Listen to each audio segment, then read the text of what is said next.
Hi friends, நம்ம விஜய் மல்லியில் வந்துட்டு மல்லி செம்மையாக ஒரு செக் பாயிண்ட் வச்சாங்க. ஸோ எதுக்காக அங்கே வந்து ராஜி வீட்டுக்கு போனாங்க, அவங்க நினச்சது வந்து நிறைவேறதா போகுது அப்படின்னே சொல்லலாம். ஏன்னா வந்து மல்லி கண்டிப்பாக விஜய் அண்ட் வெண்பா சேர்ந்தாகணுங்கிறதுக்காக தான் அவங்களோட வாழ்க்கையை விட்டு கொடுக்கறதுக்கு ரெடியாக இருந்தாங்க. ஸோ அதுக்காக தான் அங்கே போய் உட்காந்துட்டும் இருந்தாங்க. ஸோ அதுக்கான விஷயங்கள் ஏதாவது கிடைக்குதானோ அப்படின்னு வந்து யோசிச்சுட்டு இருந்தாங்க.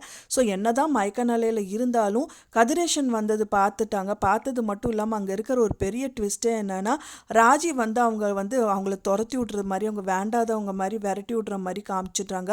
என்னதான் அவங்க துரத்தி விட்டு விரட்டி விட்டாலும் மல்லிக்கு வந்து டவுட் வந்துருச்சு. கண்டிப்பாக இவங்க ஏதோ ஒரு சதி வேலை தான் பண்ணுறதுக்காக இப்படியெல்லாம் பண்ணிட்டு இருக்காங்க அப்படின்னு வந்து தெரிய வந்துருச்சு அப்படின்னே சொல்லலாம். அது மட்டும் இல்லாமல் வந்துட்டு கதிரேஷன் கிட்ட வந்துட்டு அவங்களுக்கு மல்லிக்கே தெரியாமல் ராஜியும் ரஞ்சிதாவும் போய் பேசுகிறாங்க.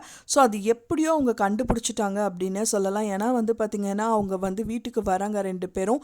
ஸோ வந்துட்டு இருக்கும்போது வந்து அவங்க கதவுக்கு கிட்ட வந்துட்டு இருக்கும்போதே வந்து மல்லி வந்து ஆப்போசிட்டில் நின்றுட்டு இருக்காங்க. நின்னது மட்டும் இல்லாமல் அவங்கள பார்த்து முறைக்கவும் செய்கிறாங்க.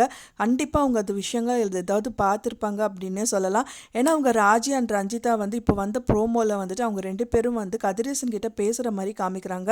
அவங்க என்ன பேசுகிறாங்க அப்படின்னு பார்த்தீங்கன்னா வந்து இந்த கேஸில் கண்டிப்பாக வந்து ரஞ்சிதா விஜய்க்கு எதிராக வந்து தான் சாட்சி சொல்லுவா. கண்டிப்பாக வந்து ரேணுகாவை கொலை பண்ணது விஜய் தான் அப்படிங்கிறது வந்து ரஞ்சிதா சொல்லுவா அப்படின்னு சொல்லிட்டு கதிரேசன் கிட்ட சொல்லிட்டு இருக்காங்க.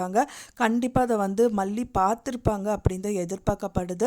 பார்க்காம வந்து வீட்டுக்கு முன்னாடி வந்து நிற்க மாட்டாங்க, அதுவும் முறைச்சிட்டும் நிற்க மாட்டாங்க. அவங்களுக்கு முதல்ல இவங்க மேலே ஒரு டவுட்டு வருது. எப்படி வந்து அவங்க வந்து பெட்ரூமில் வந்து படுத்தாங்க, ஹாலில் தானே படுத்துட்டு இருந்தேன் அப்படிங்கிற மாதிரியெல்லாம் அவங்க சொல்கிறாங்க. ஸோ அதுக்கும் வந்துட்டு அவங்க மலுப்பு தான் செய்கிறாங்க. அண்ட் தென் வந்து அவங்களுக்கு வேர்க்க செய்து ஃபேன் போடுன்னு சொல்கிறாங்க. நிறைய விஷயம் அவங்க நோட் பண்ணிகிட்டே தான் இருக்காங்க. எல்லாமே வந்து பார்த்திங்கன்னா நார்மலாக இல்லாமல் வந்துட்டு அவங்க ஒரு பதட்டமாகவே பண்ணிகிட்டு இருக்காங்க. என்ன பண்ணாலும் மல்லிகிட்ட பெர்மிஷன் கேட்டு பண்ணுறது. ஸோ இந்த மாதிரி விஷயங்கள் எல்லாமே பண்ண அவங்களுக்கு டவுட் வந்துட்டே இருக்கு மல்லி.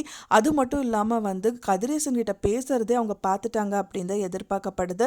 ஒன்ஸ் இதுக்கு வந்து கண்டிப்பாக தீவிரமாக முயற்சி பண்ணி ஏதாவது ஒரு விஷயங்கள் பண்ணி அண்ட் தென் வந்துட்டு இவங்க விஜயை கண்டிப்பாக மீக்கப் பண்ணுறதுக்கு அவங்க கண்டிப்பாக தயாராவாங்க.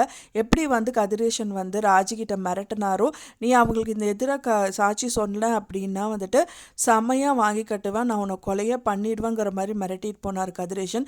ஸோ அதே மாதிரி மல்லியும் அவங்க சைடில் வந்து கண்டிப்பாக அவங்களோட நியாயத்தை சொல்லி அவங்கக்கிட்ட வந்து ஒரு பயத்தை காட்டுவாங்க அப்படின்னு தான் எதிர்பார்க்கப்படுது. ஸோ கண்டிப்பாக இது நடக்கும். அது மட்டும் இல்லாமல் வந்து விஜய் ஒரு பக்கம் வந்து பார்த்திங்க அப்படின்னா வந்துட்டு வெண்பாவை கிஸ் பண்ணிவிட்டு அந்த தென் கோர்ட்டு வாசலில் நிற்கிறது, இந்த மாதிரியெல்லாம் நிறைய விஷயங்கள் பார்க்குறாங்க. இன்னொன்று அன்னபூர்ணி அம்மா அழுதுகிட்டே நின்றுட்டுருக்காங்க. ஒரு பக்கம் அவங்க வீட்டு சைட்லேயும் வந்து பார்த்திங்கன்னா மல்லி காணாமல் போயிட்டாங்க, எங்கே போனால் இந்த டைம் பார்த்து போயிட்டாலே அப்படின்னு சொல்லிட்டு அவங்களுக்கு ஒன்றுமே தெரியாது அப்படிங்கிற மாதிரி வந்து அவங்க நினச்சிட்ருக்காங்க. பட் ஆனால் மல்லி எல்லாமே தெரிஞ்சுதான் வீட்டு விட்டு போனாங்க அப்படிங்கிறது அவங்களுக்கு தெரியாது. ஸோ அதனால் எப்படியோ இந்த டயத்தில் மல்லி நம்மளுக்கு கிடச்சா வந்து ஒரு சப்போர்ட்டிவாக இருக்கும் அப்படிங்கிற மாதிரி தான் விஜய் அண்ட் அன்னபூர்ணி அம்மா எல்லாருமே நினைக்கிறாங்க. வெண்பாவும் வந்துட்டு கதறாட நாட்கள் இல்லை அப்படின்னே சொல்லலாம். ஸோ மல்லி அம்மா இல்லாமல் அவங்களும் வந்து ரொம்ப ஏங்கி தான் போகிறாங்க. ஸோ என்ன தான் நடக்கும், கண்டிப்பாக வந்து கோர்ட்டுக்கு எல்லாருமே வந்து வரப்போகிறாங்க. அப்போ அங்கே மல்லியும் வருவாங்க, அண்ட் தென் விஜய் அன்னபூர்ணி அம்மா எல்லாருமே அங்கே இருப்பாங்க. ஸோ என்ன நடக்குதுன்னு பார்க்கலாம். கண்டிப்பாக இதில் ஒரு ட்விஸ்ட்டு வச்சுருப்பாங்க அப்படின்னு தான் எதிர்பார்க்கப்படுது.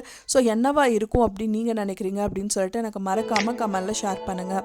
நான் சொன்ன இந்த தகவல் உங்களுக்கு பிடிச்சிருக்கும்னு நினைக்கிறேன். ஃப்ரெண்ட்ஸ், பிடிச்சிருந்தால் மறக்காமல் லைக் பண்ணுங்கள், ஷேர் பண்ணுங்கள், கமெண்ட் பண்ணுங்கள், சப்ஸ்கிரைப் பண்ணுங்கள். மேலும் இன்னொரு மல்லி சீரியல் அப்டேட்டோட நெக்ஸ்ட் மீட் பண்ணுறேன். தேங்க்ஸ் ஃபார் வாட்சிங் மை வீடியோ ஃப்ரெண்ட்ஸ். நெக்ஸ்ட் வீடியோவில் பார்க்கலாம்.